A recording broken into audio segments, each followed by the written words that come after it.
Welcome to Let Me Fix This. Enjoy the video. In this video, I will show how to make a good croissant sandwich. First, always start with a fresh, buttery croissant.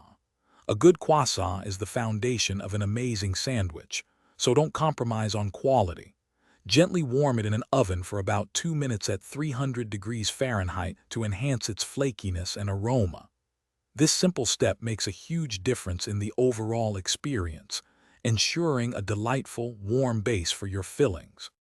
Next, let's build those delicious layers. Begin by spreading a thin, even layer of creamy, unsalted butter or a zesty aioli on both halves of the croissant. This adds moisture and a rich base flavor. Then, place a crisp, fresh lettuce leaf, like butter lettuce, on the bottom half. Follow this with 2 to 3 slices of your favorite high-quality deli meat, such as thinly sliced turkey or savory ham. Now for some extra flavor and texture. Place a slice of your preferred cheese, perhaps a sharp cheddar or a mild provolone, directly on top of the meat. This will soften slightly from the croissant's warmth. Add 2 thin slices of ripe tomato and a few crisp cucumber rounds for freshness.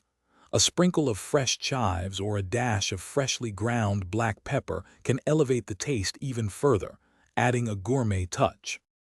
Finally, it's time to bring it all together. Carefully place the top half of the croissant onto your beautifully layered fillings, pressing down gently to secure everything. Serve your masterpiece immediately to enjoy the perfect balance of warm, flaky pastry and cool, fresh ingredients. This sandwich is truly a delight for any meal. Remember to check the description below for a link to some amazing darn tough socks with a lifetime warranty and other great deals we've found for you. Enjoy your delicious croissant sandwich. Thanks for watching. If you found this helpful, don't forget to like and subscribe.